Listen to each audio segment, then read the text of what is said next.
Chicos, les comento, yo soy Liliana Luca, he sido profesora acá y en otras instituciones durante muchísimos años. Ahora estoy acá, no estoy a cargo de actividades de aula, pero estoy, digamos, participando en algunas comisiones de trabajo de esta institución del CEDES.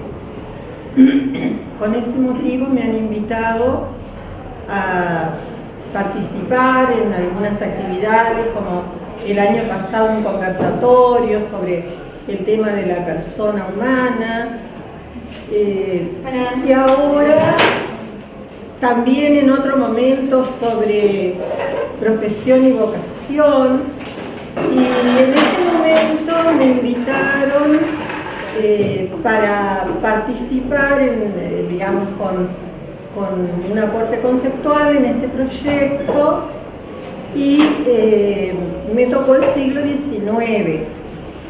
Con mucha buena voluntad los organizadores me permitieron que yo eligiera cuál aspecto, cuál tema yo quería abordar y que fuera ilustrativo para ustedes y que fuera comprensible. Bueno, yo soy profesora de filosofía y pedagogía, no soy profesora de historia, pero durante muchos años, hace bastante tiempo, tuve la cátedra de Historia de la Educación Argentina. Y bueno, ahí están un poco los fundamentos y lo que me llevó a pensar que esto era interesante por lo que representa la década que va de 1810 a 1820. Ustedes verán ahí que dice ideales, instituciones y normas en ese periodo. Los ideales, instituciones y normas, obviamente, de la educación. Entonces, son como tres conceptos eje, pero que permanentemente se están relacionando. Uno, como se dice comúnmente, con fines didácticos uno es como que los toma por separado, pero en realidad eso va funcionando todo unido. Entonces, lo primero que voy a hacer es decir dos o tres cosas sobre la temática de los ideales. Porque nosotros decimos la palabra ideales y a veces no alcanzamos no representamos lo que puede ser, pero no alcanzamos a dilucidar su significado con un poquito más de profundidad. Yo no me voy a detener en eso exhaustivamente, solo una mención y una cosa que quería decir. Para elaborar los PowerPoint hay ciertas reglas, ciertas normas que hay que cumplir. Una es que las diapositivas no estén sobrecargadas de texto. Bueno, acá lamentablemente sí. Hay algunas que yo les pido disculpas, pero hay mucho dato histórico, hay muchas cuestiones a tener en cuenta. Entonces yo lo elaboré con la idea de que después todos lo puedan tener y que les quede así un material guía para lo que ustedes puedan investigar de ahí. Pero en ese sentido aclaro que no respeté todas las normas para su elaboración. Por eso van a ver que algunas están cargaditas de texto. Espero que ustedes lo puedan leer bien desde ahí. Sí. Acá lo primero que comenzamos diciendo es que las grandes civilizaciones, las grandes culturas desde la antigüedad tuvieron sus ideales, y esos ideales educativos se fueron plasmando y se fueron tratando de realizar, se fueron concretando a través de determinadas acciones educativas desde las culturas más antiguas, como por ejemplo desde la cultura china, en la cultura de la India, en Egipto, en el pueblo hebreo, en la misma Grecia. Cuando nosotros hablamos de, por eso ahí decimos, estas culturas y estas civilizaciones que nombro, es por esta primera oración que hay ahí, ¿no? Que las grandes y más antiguas civilizaciones se diferenciaron por esos ideales. ¿Qué es un ideal? Un ideal es algo, es una noción que está en un plano de abstracción, que está en el mundo de las ideas. No es estrictamente algo real y concreto. El ideal representa una aspiración de un pueblo. Representa algo que se desea para quienes son los habitantes y los propios de ese pueblo. Y vemos que podemos tomar ejemplos de estos que yo les nombraba de la antigüedad, cómo los ideales educativos marcaron la idea de un modelo de hombre que había que formar y también una educación consecuente con eso. Hay algunos ejemplos de diferenciación de culturas y de ideales, por ejemplo en la Grecia antigua. Esparta y Atenas, que todos habrán oído nombrar, representaron ideales muy diferentes. Esparta fue un estado guerrero, por lo tanto, ¿cuál era el ideal de hombre, el modelo de hombre que se quería formar? Y había toda una educación, todo un sistema preparado para formar a esos guerreros.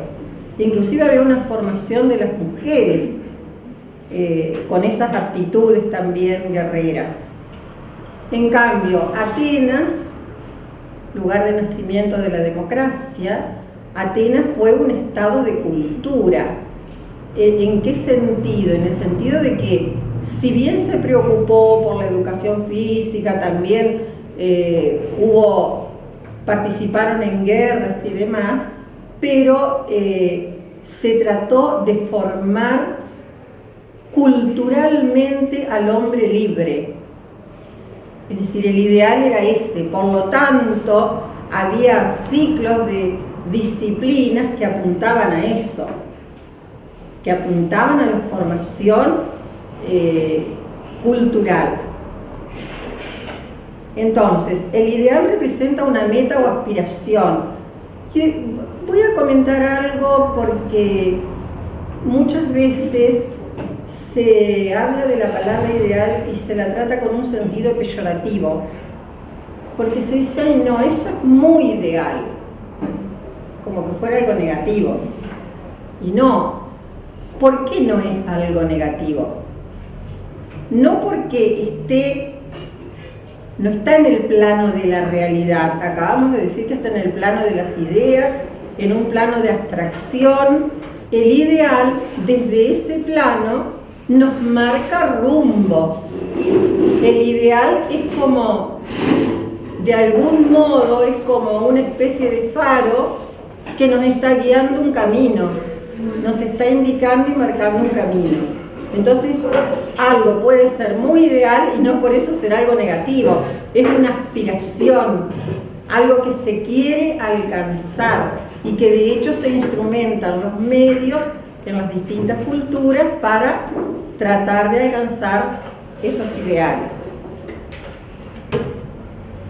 Bueno, eso es lo que significa básicamente esta primera diapositiva.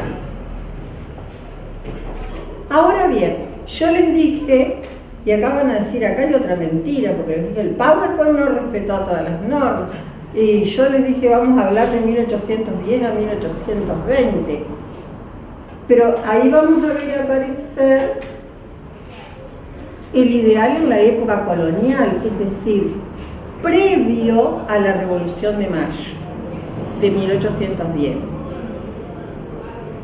¿Por qué hacemos esto? Porque un poco lo que pasa después de 1810 lo vamos a ir sacando en algunos aspectos por contraposición con lo que ocurrió en la época colonial. Entonces, tomamos brevemente lo que pasó en la época colonial para luego ir comparándolo. Algunas cosas se continuaron después de 1810, otras cambiaron o se intentaron cambiar. Nosotros tenemos que considerar que España llevó a cabo una tarea, una empresa colonizadora, conquistadora, y esa empresa, ese proceso de la conquista y la colonización estuvo siempre dotado de un carácter político y religioso. ¿Por qué? Porque había situaciones que ocurrían en España. España llevó adelante una lucha durante varios siglos para expulsar a los moros de su territorio. No ocupaban todo el territorio de España, fundamentalmente toda la parte del sur, Andalucía, todo eso. Bueno, pero representaban un gran poder. Estuvieron 8 siglos los moros en España. Entonces, para España, la cruzada contra el moro era la cruzada contra el infiel. Claro, porque los moros eran musulmanes y España estaba, digamos, muy imbuida del catolicismo y muy unida a la Iglesia Católica. Entonces, España tuvo, digamos, esa particularidad de la fusión entre los ideales de la Iglesia y los ideales del Estado. Otra cosa que hay que decir es que la preocupación religiosa dominó la vida española. Es decir, siempre el Estado y la Iglesia iban marchando juntos. Y otra cosa que tenemos que decir, más allá de todas las discusiones y de todas las posturas que frente al tema de la conquista de España en América se asumen, todo lo que ve, todo lo negativo, todo lo negro, y aquello que ve todo lo bueno, y como que todo fue una cruzada de santos. No, hay que ver las posturas intermedias. Tenemos que tener en cuenta que, por un lado, España trasladó a América toda su cultura. España trasladó sus instituciones, trasladó, digamos, sus ideas, sus pensamientos, su lengua, su religión, las costumbres, las leyes, las formas de pensamiento, y en materia de educación también cómo organizó los estudios, qué métodos se aplicaban y cómo era la enseñanza. Se pueden mencionar, yo no voy a detenerme, porque si yo me pusiera a detenerme en cada tema, tenemos que estar acá hasta mañana. Simplemente voy a mencionar que hubo 2 corrientes educativo-culturales que fueron la del Norte y la del Plata, y que esas corrientes respondieron a distintas dinastías gobernantes con diferentes características esas dinastías. La corriente del Norte vino cuando en España gobernaba la dinastía de los Austria, que era muy cerrada, se había cerrado mucho a todo lo que era el Renacimiento y muchas ideas nuevas, culturalmente nuevas. Además, cuando se produjo el movimiento de la Reforma Protestante, España se convirtió en un baluarte de la Contrarreforma, que fue el movimiento de la Iglesia Católica para oponerse al avance de la Reforma y a su vez recuperar fieles para la Iglesia Católica que se habían perdido con el proceso de la Reforma. Entonces, eso fue una de las corrientes, que fue la corriente del norte.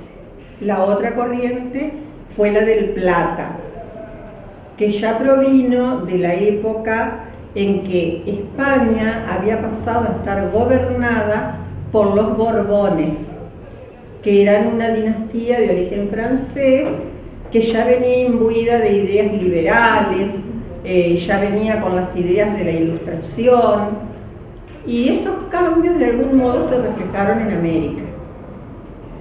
Por eso es que nosotros podemos afirmar que habían surgido dos ideales. Por una parte, el ideal religioso, que era formar al buen cristiano. Y eso acá en las colonias, esos buenos cristianos se trataron de formar desde el primer contacto que tuvieron los españoles cuando llegaron a América, el primer contacto que tuvieron con los aborígenes. Se trató, digamos, venían los conquistadores, pero al lado de los conquistadores venían los religiosos, avanzaban juntos.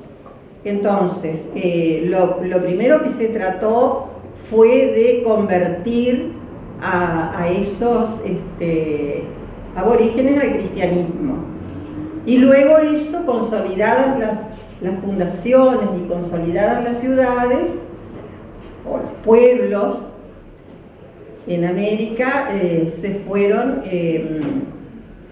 formando también esta educación cristiana, ya no solo en las zonas rurales y las zonas de los aborígenes, sino también en las poblaciones. Y bueno, cuando ahí quería hacer así, nombrar dos cositas. Respecto de la educación de los indígenas y de los primeros pobladores que para convertirlos al cristianismo, hay varios documentos que se pueden recoger, como bulas papales, como reales cédulas, y también otros documentos como las leyes de Indias y el testamento de la reina Isabel la Católica, que recomendaban la forma en que debían educarse y ser tratados los indígenas. Bueno, pero en las ciudades, ya cuando se habían consolidado y ya asistimos a ese periodo, más de fines del siglo XVIII, de renovación, ahí también se va a insistir en que ese ideal tenga otro matiz, que va a ser el del buen súbdito, no solo formar al buen cristiano, sino también formar al buen súbdito del rey. Entonces ustedes imagínense la mentalidad de esa época, formar al buen cristiano y el buen súbdito. Esa era la mentalidad y ese ideal guiaba todo lo demás que se hacía. Por eso, ahora pasamos a la otra. Yo esto lo voy a pasar muy rápido porque ustedes lo pueden leer ahí. ¿Cuáles eran las instituciones educativas y las normas que había en la época colonial? La historia de la instrucción pública. Otra cosa que yo no aclaré es que yo estoy acotando a lo que sucedió fundamentalmente en Buenos Aires, a lo que fue Buenos Aires desde su primera y segunda fundación, porque es imposible abarcar lo que en una charla de un rato, abarcar lo que sucedía además en el interior. Pero consideremos que Buenos Aires era un eje, un gran centro, y que ahí se habían trasplantado todas las instituciones que había en España, y por eso es como que tenemos ahí el modelo más cabal de cómo era la educación de esa época. La tarea de evangelizar estuvo fundamentalmente a cargo de órdenes religiosas. Comúnmente se identifica como casi la única orden religiosa, los jesuitas. Pero en realidad la orden de los jesuitas fue la última en llegar. Primero llegaron los dominicos, los agustinos, los mercedarios, los franciscanos y por último los jesuitas, que hicieron una obra maravillosa, que hasta el día de hoy en distintos lugares, en Misiones, en Corrientes, hay restos arquitectónicos de las construcciones que hacían los jesuitas, porque, bueno, ya después voy a mencionar algo de eso. Es decir, estas órdenes religiosas durante prácticamente 300 años dirigieron la educación fundamentalmente.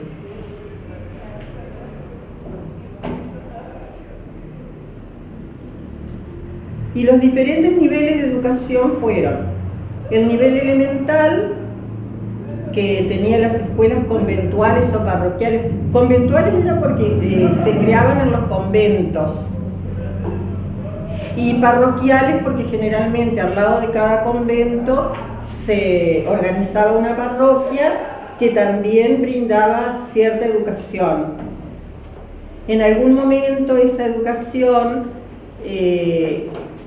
no estaba llevada a cabo por los sacerdotes, sino que a veces quedaba en manos de personas no tan preparadas, como sacristanes por ahí u otras personas. Entonces, digamos, como que se valoraba más la educación de los conventos, la que se brindaba en los conventos. Las primeras aulas de las que se tiene memoria fueron de los conventos de los franciscanos y también de los dominicos, que en un primer momento recibían solo a novicios, es decir, a quienes iban a ser religiosos, y luego también se aceptaba a pequeños grupos de alumnos externos. También existían las escuelas del cabildo o del rey, que estas estaban sostenidas en parte por el cabildo y en parte por los alumnos. Los alumnos pagaban ahí. Y también estaban escuelas particulares que estaban a cargo de personas, de maestros, que esas personas pedían una autorización al cabildo y podían poner una escuela particular. También se usaba, quizá en las clases más acomodadas, que hubiera maestros que eran domiciliarios, iban a la casa de los chicos a enseñarles, para lo cual también había que pagar. Los maestros que iban a esa educación domiciliaria se llamaban leccionistas. ¿Cómo era la designación de maestros? Hasta ese momento, de esto que estamos hablando acá en la época de la colonia, era prácticamente sin requisitos. Mucho más adelante después se plantearon requisitos como la preparación que tenían en la lengua castellana o la preparación que tenían en otras áreas como las matemáticas, y además, por supuesto, siempre los contenidos incluyen la doctrina cristiana. Así que los maestros, pero hasta ese momento no había requisitos. ¿Cómo era el método de enseñanza? Era memorístico. Y acá hay algo como un poquito curioso, ¿no? Los alumnos, para aprender, repetían a coro. Y a veces se decía que era mejor maestro aquel cuyos alumnos escuchaban a mayor distancia. Quiere decir que el coro funcionaba de 10 y los chicos repetían todo perfecto y en voz en tono muy elevado, entonces eso se escuchaba y eso garantizaba la buena tarea del maestro. son curiosidades de la época. Bueno, los contenidos, como les decía recién, lectura, escritura, las 4 operaciones aritméticas fundamentales y la doctrina cristiana. Los materiales de estudio eran las cartillas. Las cartillas eran como algunos materiales preparados para enseñar el alfabeto y algunas cositas mínimas como para empezar con el aprendizaje de la lectoescritura. Los silabarios también tenían ese mismo sentido, las tablas de contar, las muestras caligráficas para que los chicos copiaran cómo se dibujaban las letras, y los llamados catones. Suena rara esa palabra, ¿no? Porque uno dice, no hay un error, no será cartón. No, los catones eran unos libritos. Había uno muy famoso que de hecho se siguió usando después de la Revolución de Mayo, que era el catón de San Casiano. ¿Y qué tenía? Todo cómo se debía comportar un niño. Decía que un buen niño comienza el día rezando, pidiendo a Dios y ofreciendo su vida y glorificando a Dios. Después se les enseñaba todo, cómo era la prolijidad en el vestir, cómo se tenían que comportar mientras estaban en la mesa, las cosas que debían hacer y que debían lavarse las manos. Era todo un tratado de buenas costumbres, pero que también incluían mucha enseñanza moral. Entonces esos eran materiales interesantes. La disciplina y el estudio eran muy rigurosos e incluían los castigos corporales. Esto tardó mucho en el tiempo en ser erradicado. Ahora vamos a ver, pasamos hasta el catón. Esto no se lee mucho porque son facsímiles que se han encontrado y que pero yo los quise poner más o menos a modo de ilustración. Y ahora pasamos a la otra. Mira, ahí hay una cartilla o silabario. Esto va a ser un tratado de las obligaciones del hombre que lo vamos a ver aparecer también después de la Revolución. Y esto que ven ahí, eso se llama palmeta. ¿Qué era la palmeta? Había de esa forma y había también redondas. Era un artefacto de madera con esos agujeritos que ustedes ven, y eso lo usaban para pegarles a los chicos en las manos. Eso se usaba. A nosotros ahora nos parece algo tan insólito, pero eso se utilizaba. Por eso yo lo quise poner ahí a modo así ilustrativo. Da para hablar mucho. Otra cosa, sí, un comentario como para cerrar esta partecita, que en realidad no había toda una uniformidad en la educación. Vieron todos esos tipos de escuelas. Es como que ahí prevalecía el criterio de cada maestro o de cada lugar. No había una uniformidad. Bueno, ahora pasamos a mencionar brevemente los estudios preparatorios. Eran lo que equivalente a lo que hoy sería nivel medio. ¿Por qué se llamaban preparatorios? Porque en realidad preparaban para la universidad y tenían como eje la enseñanza del latín. Por eso también se llamaban aulas de gramática o latinidad, y tenían una clarísima orientación humanista. En 1608 llegaron miembros de la Compañía de Jesús y ellos hicieron lo que se puede denominar una verdadera pedagogía de la evangelización.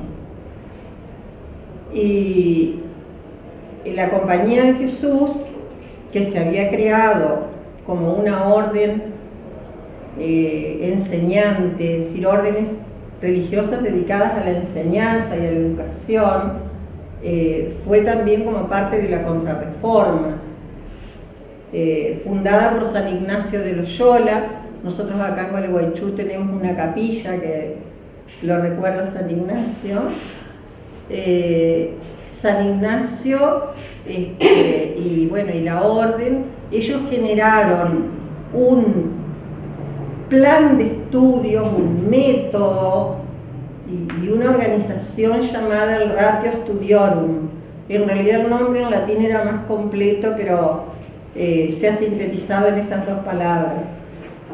Y el lema de la creación de la Compañía de Jesús era para mayor gloria de Dios, y que todo lo que hacía esa orden era para mayor gloria de Dios.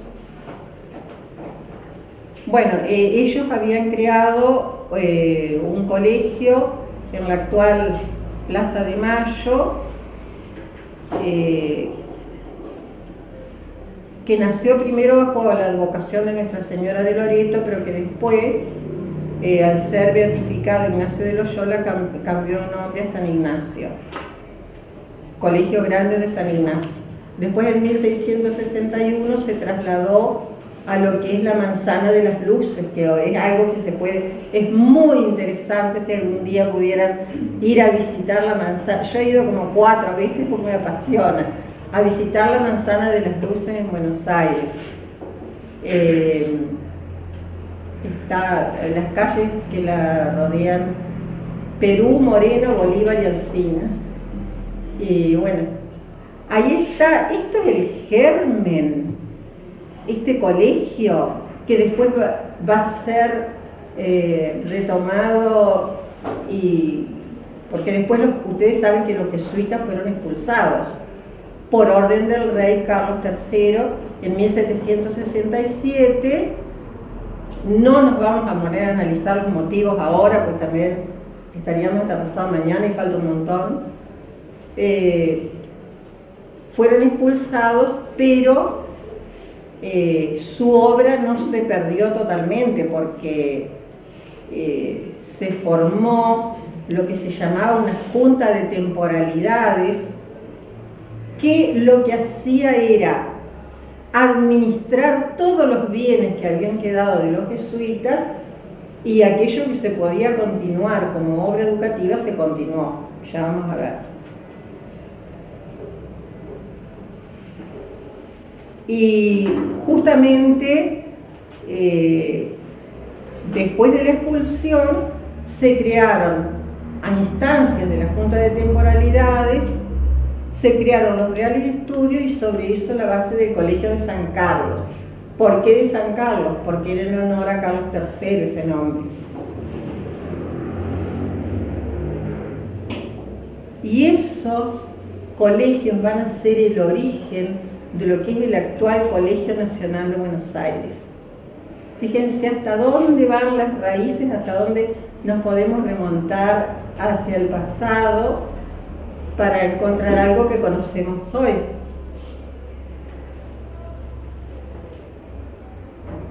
Y después otras escuelas que había en esa época, que todavía era la colonia, fíjense, ya nos estamos aproximando mucho a la Revolución de Mayo, que estamos casi en el 1800, fueron las escuelas de náutica y de dibujo creadas a instancias de Manuel Belgrano. Y los estudios superiores, así lo nombro rápidamente, en esa época, en lo que es nuestro territorio, la única universidad que existía era la de Córdoba, que había sido fundada en 1613 por Fray Hernando de Trejo y Sanabria, y que estaba dividida en 2 facultades. La de Artes no arte como lo interpretamos en el sentido de hoy, sino artes liberales, que abarcaba el estudio de la filosofía, la lógica, la física y la metafísica, y la facultad de teología. Entonces estaban esas dos facultades, la de artes y la de teología. Y ahora sí vamos a pasar a algo que a mí me conmueve particularmente, que es el cambio de ideal educativo una vez que se produce la Revolución de Mayo de 1810.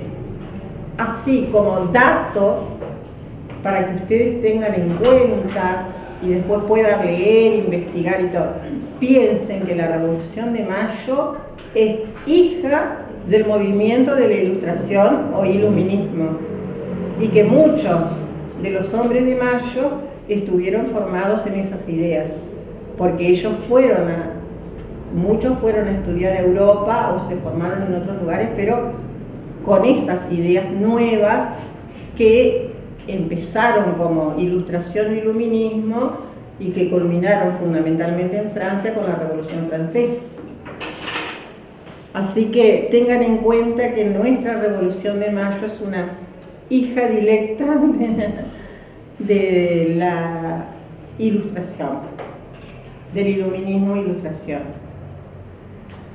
Y la Revolución de Mayo no solo modificó el régimen político, pasamos de depender de un rey a tener una junta de gobierno. Es decir, es como que en un proceso que se fue gestando, cambiamos totalmente la realidad. Ahora, ese cambio de la realidad, todos hemos estudiado la Semana de Mayo, hemos estudiado la primera junta y luego los otros gobiernos, la Junta Grande, después los triunviratos, los directorios, etcétera, etcétera. Los profesores de historia se los dirán mejor que yo. Todo eso marcó un cambio de gobierno y un cambio en la mentalidad de muchas personas, pero el cambio de ideal educativo no fue tampoco así algo que de repente se sintió la necesidad de que la formación no fuera solo la del buen cristiano, y tampoco ya podía ser la de un buen súbdito, porque no teníamos un súbdito de un rey. Ahora teníamos que formar el ciudadano. Ahora había que formar la conciencia ciudadana de hombres libres. Y eso no fue de un día para el otro, no es que el 26 de mayo todos dijeron, bueno, a partir de mañana somos todos hombres libres o las escuelas. Bueno, se empezaron a gestar cambios. Hubo una renovación político-ideológica y bueno, y ese cambio de ideal, pero como algo progresivo, no inmediato ni abrupto. Son procesos y que llevan tiempo.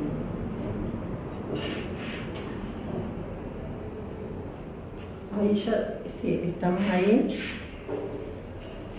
A mí hay una parte que yo les decía que me conmueve, y ahí pasamos a la siguiente ya, que Belgrano, que ya había publicado sus memorias en 1796-1797, que había hecho toda una prédica periodística en diarios de la época como el Correo del Comercio, que había difundido su pensamiento, imbuido también de las ideas de la Ilustración.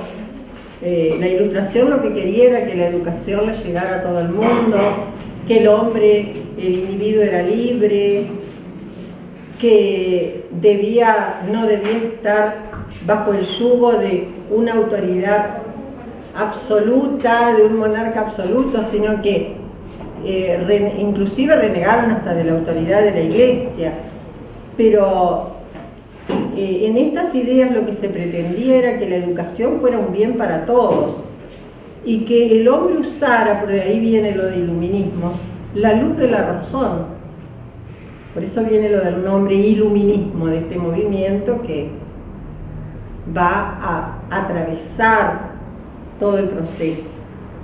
Bueno, Belgrano, imbuido de ese pensamiento, ustedes saben que Belgrano tuvo que hacer un cambio drástico en su vida. Él era un abogado y de repente la patria, con las guerras de la independencia, requirió que él se transformara en un militar. Yo he leído hasta cómo empezó aprendiendo, por ejemplo, a dar las voces de mando, porque él no era un militar y se transformó en un militar, y en un militar hábil, en un militar con éxitos en la campaña libertadora. Y a Belgrano, por los triunfos en las batallas de Tucumán y Salta, le otorgaron un premio de 40.000 pesos fuertes. Fíjense, si nosotros comparamos con la época actual, alguien de ahora se lo hubiera reguardado el premio. ¿Qué hizo Belgrano? Lo donó. ¿Para qué? Para que se fundaran 4 escuelas en el norte. ¿Y qué hizo? Escribió un reglamento para esas escuelas que se iban a crear en el norte.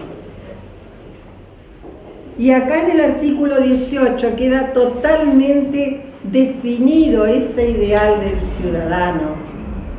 Y este sí se los leo. El maestro procurará con su conducta y en todas sus exposiciones y modos inspirar a sus alumnos amor al orden, respeto a la religión. Fíjense que no se olvidaba un poco la parte del ideal anterior.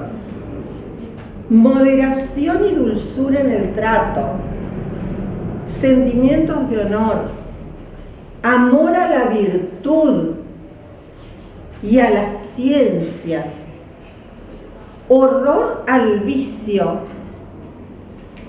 Díganme si esto no nos pega como una cachetada cuando vemos la realidad de hoy. Inclinación al trabajo, desinterés, no hacer todo por el afán de lucro y de dinero, desprecio por todo lo que diga a profusión y lujo. Todo lo que fuera ostentación había que despreciarlo. Y lujo en el vestir y demás necesidades de la vida.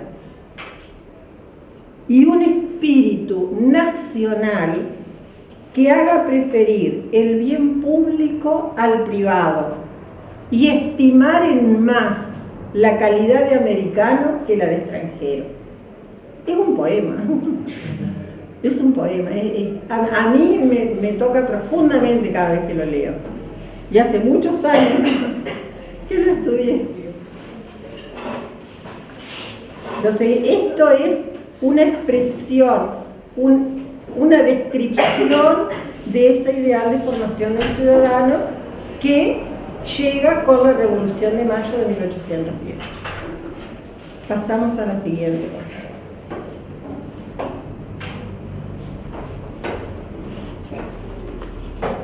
Bueno, las instituciones educativas y las normas. Bueno, en realidad la mayoría de las escuelas siguieron funcionando igual y se tomaron algunas disposiciones que tratando de alcanzar esos nuevos ideales y fines. Hubo algunos pensadores destacados, ya nombramos a Manuel Belgrano, otro fue Fray Francisco de Paula Castañeda, que yo quise retomar ahí esa frase que dice: jamás haremos cosa buena si omitimos el instruirnos, y Buenos Aires será cautivo mientras fuere ignorante. Ojo con sembrar la ignorancia, lo que hay que sembrar es la educación. Y cambios a nivel escolar, por ejemplo, lo que eran las escuelas del Cabildo o del Rey, Esas se habían creado fundamentalmente en la época de Carlos III de España. Estas escuelas ahora pasan a llamarse escuelas de la patria. Fíjense que acá aparece este sentimiento de la patria y se expresa en el nombre de las escuelas. Esto de los hombres de Mayo, de la noción clara que tenían de la patria y del amor a la patria.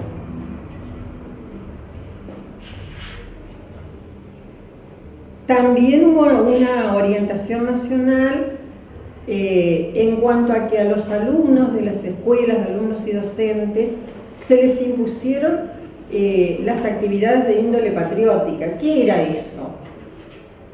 2 veces a la semana tenían que ir a la plaza, la que hoy es Plaza de Mayo, a la pirámide, y alrededor de la pirámide cantar himnos patrióticos. Digamos, eran acciones concretas destinadas a fomentar ese sentimiento de amor a la patria y esa conciencia de patria. Y también, bueno, otra cuestión importante en ese momento, el impulso a la educación de la mujer. Pasamos a la siguiente. Bueno, la primera junta asume 25 de mayo de 1810. Mayo. Pasó junio, julio, agosto, septiembre, octubre. A fines de octubre, el Cabildo mandó a 2 personas, 2 regidores, Ildefonso Paso y Manuel Aguirre, a que visitaran las escuelas que había y que ellos se fijaran cómo se enseñaba, qué métodos se aplicaban, qué se enseñaba, y que vinieran luego informaran al Cabildo, que además le debían transmitir a los preceptores o maestros, porque el término se usaba de manera indistinta. Era lo mismo decir preceptor que decir maestro. Para nosotros hoy hay una diferencia, en esa época no.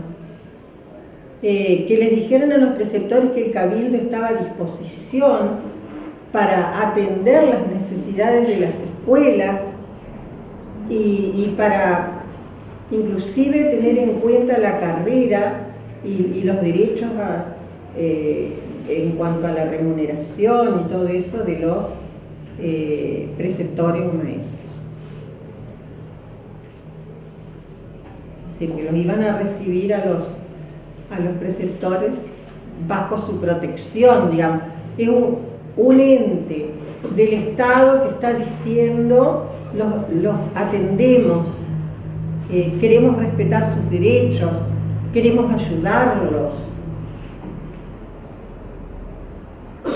Bueno, ahí se nombran algunas escuelas y fíjense, fines de octubre fueron Paso y Aguirre a recorrer las escuelas. El 2 de noviembre ya diligentes los muchachos, porque ya enseguida presentaron un informe a la Junta, al Cabildo, y el Cabildo le pasa una notificación a la Junta.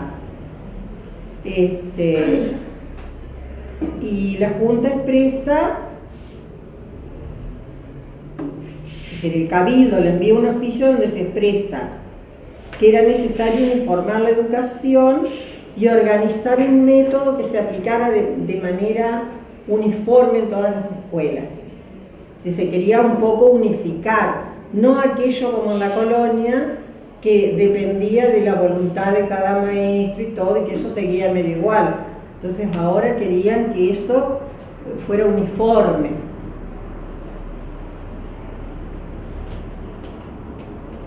Otra cosa interesante en ese momento es que se establecieron los exámenes públicos para los maestros. Es decir, que ahora sí vieron que yo les decía, hoy no había requisitos para nombrar a los maestros en la colonia.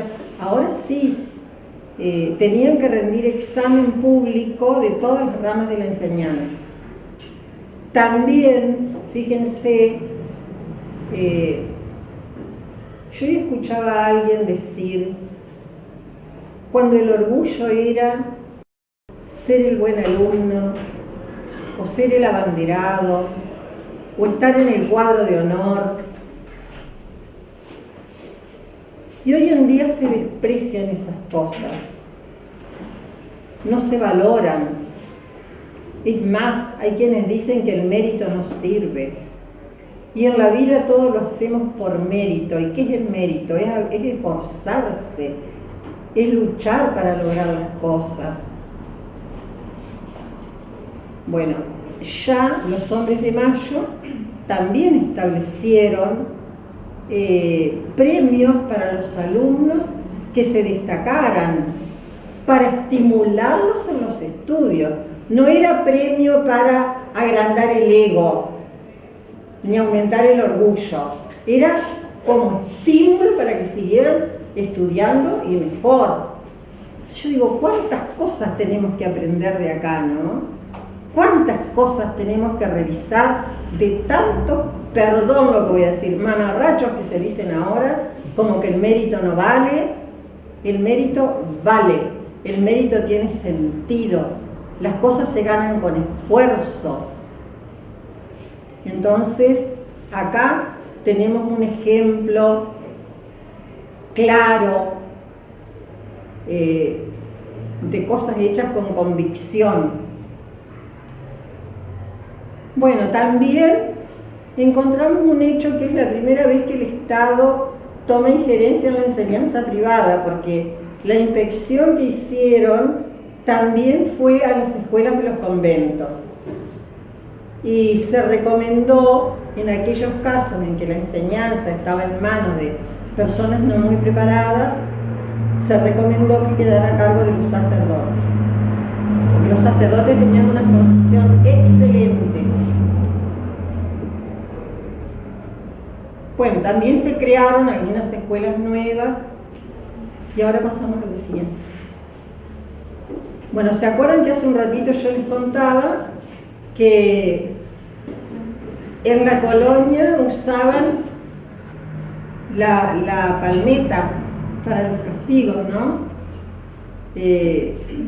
Bueno, yo no lo leí hoy, pero ustedes lo habrán visto por ahí, que decía que el mobiliario escolar era muy escaso, había algunos escaños que eran asientos con respaldo para 2 o 3 personas, y después había una mesa para el maestro, que era la mesa donde apoyaba la palmeta.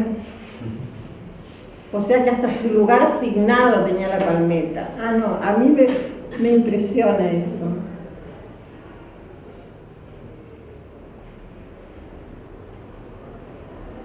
Lo que vamos a ver ahora, en contraposición con eso, con los castigos corporales, con esas cosas que atentaban contra la dignidad de los chicos. Eso atentaba contra la dignidad de los chicos. Surge un nuevo concepto de disciplina, es decir, la Revolución de Mayo nos va a traer, entre otras cuestiones de cambio de ideas, el intento de abolir los castigos corporales. Y eso va a quedar consagrado en la Asamblea del año 13.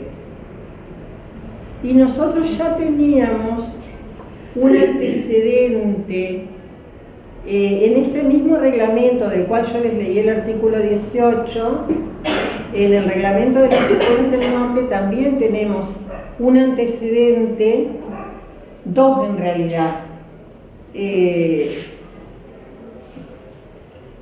que dicen lo siguiente. El artículo 15, ahí lo tienen ustedes: solo se podrá dar de penitencia a los jóvenes que se hinquen de rodillas, pero por ningún motivo se les expondrá a la vergüenza pública, que nadie humillarlos, haciendo que se pongan en 4 pies. ni otro cualquier medio impropio.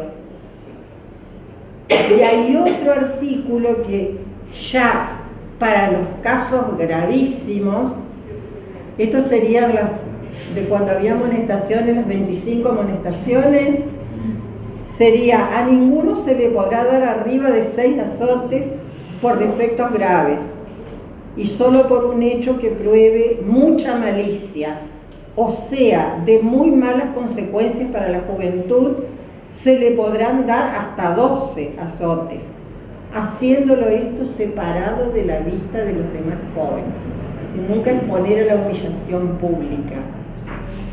Lo castigaban, podía, si era gravísimo lo que había hecho, lo castigaban, pero en privado, digamos.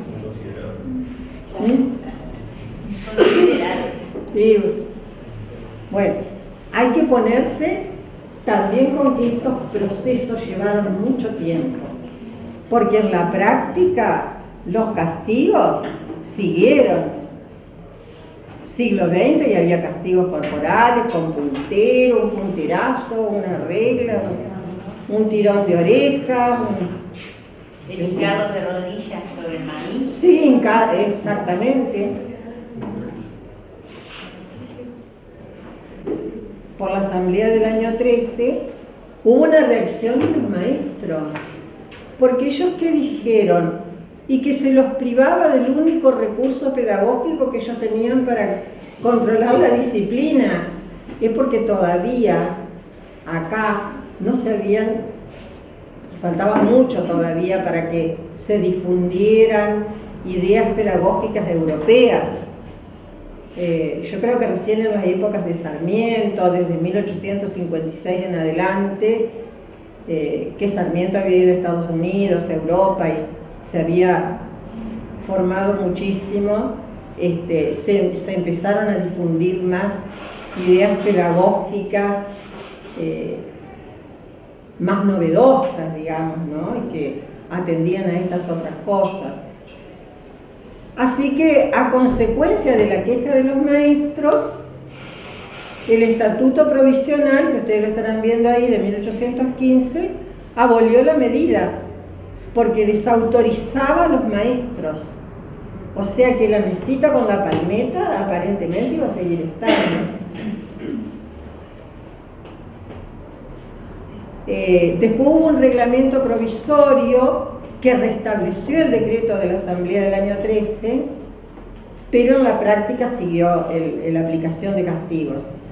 Y por último podemos nombrar a Juan Martín de Pueyrredón, que dispuso que se pasaran órdenes ejecutivas a todos los maestros de escuela, así en los conventos como fuera de ellos, bajo las más serias conminaciones, para que jamás vuelvan a hacer uso de un castigo tan ignominioso como bárbaro y degradante.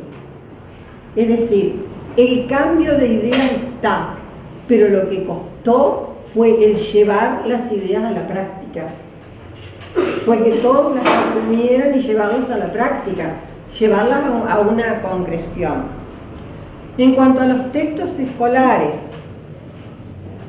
en el periodo revolucionario trataron de cambiar un poco los libros de texto,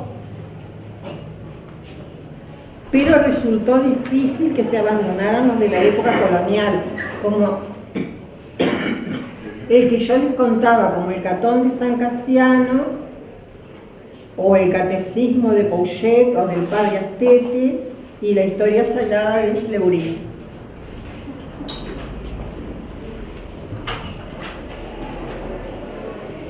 Y bueno, en noviembre de 1810, el Cabildo sugirió a la Junta que se adoptara el Tratado de las Obligaciones del Hombre, que lo vimos hoy en las imágenes, que era un pequeño tratado, valga la redundancia, un pequeño manual de moral cívica, es decir, la moral pero del ciudadano, la moral del ciudadano que vive en una ciudad que convive con otros ciudadanos. Y también en un momento, a instancias de Moreno, se dispuso que se reimprimiera el contrato social de Rousseau y que se impusieran las escuelas, pero obviamente que lo tuvieron que abandonar enseguida porque escapaba totalmente a la comprensión de los chicos.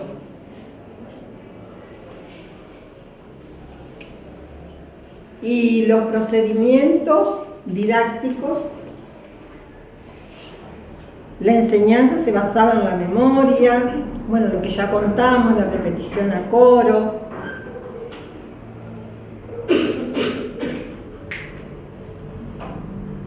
Las frases, los signos, las reglas aritméticas.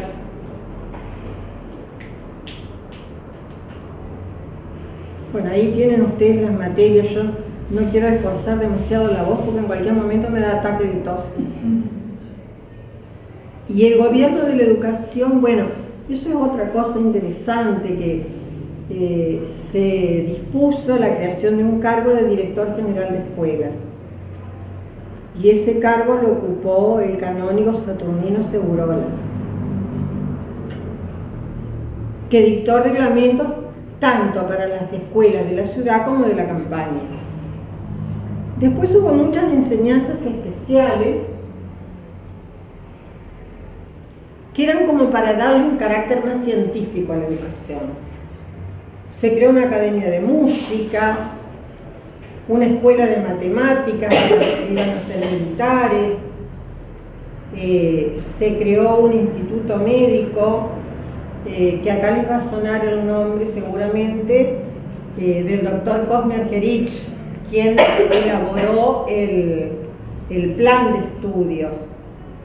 Y luego, como estábamos en pleno proceso de la guerra de independencia, había muchos heridos de guerra y había que atender a muchísimos heridos de guerra. Entonces ese instituto se transformó en Instituto Médico Militar. También se creó una escuela de dibujo.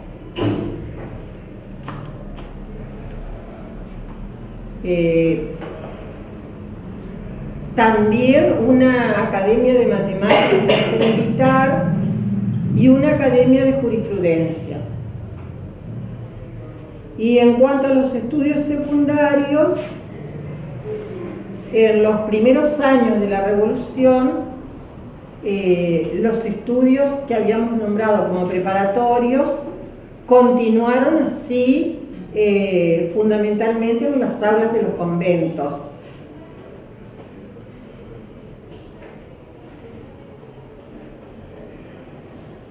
El Colegio de San Carlos, que yo lo nombré hoy, que se había creado sobre la base del de San Ignacio, el Colegio de San Carlos había sido ocupado como cuartel de tropas.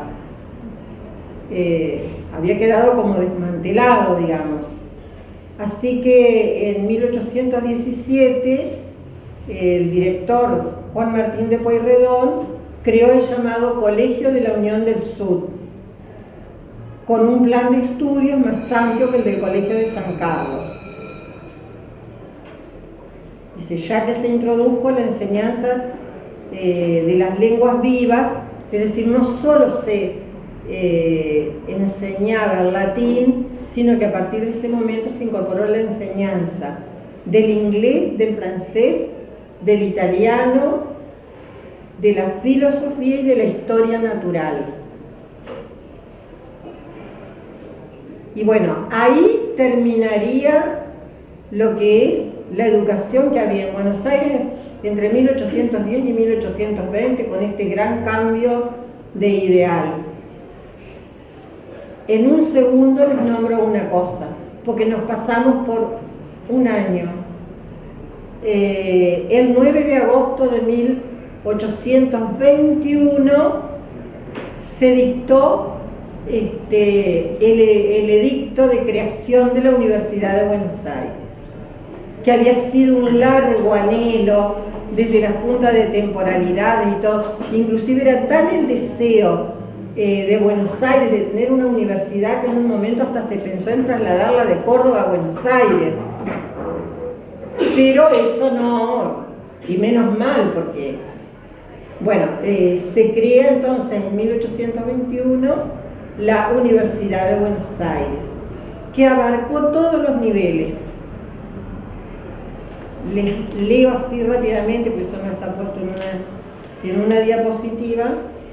Se inauguró el 12 de agosto de 1821 y los departamentos fueron los de primeras letras, es decir, ahí estaban todas las escuelas primarias, los estudios preparatorios, el departamento de ciencias exactas, el de jurisprudencia, el de medicina y el de ciencias sagradas, que ese recién se inauguró en 1825. Es decir, como para que ustedes tengan la idea de que no muere todo ahí, que se quedaban en la secundaria, sino que ya entramos en la época rivadaviana, en el año 21, y ahí sí tenemos la creación de la Universidad de Buenos Aires, la actual UBA. Y nada más. Ya, bastante.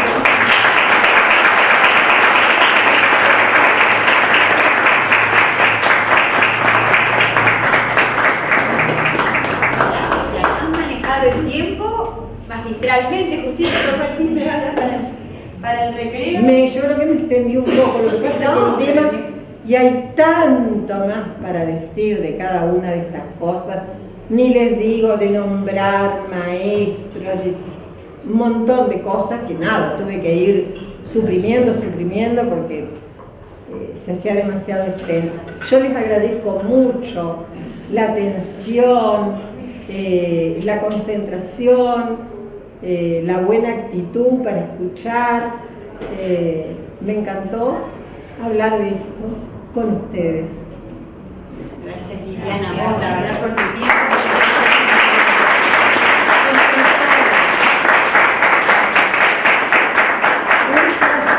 Un placer, y eso que no estaba en mis mejores condiciones. No, no.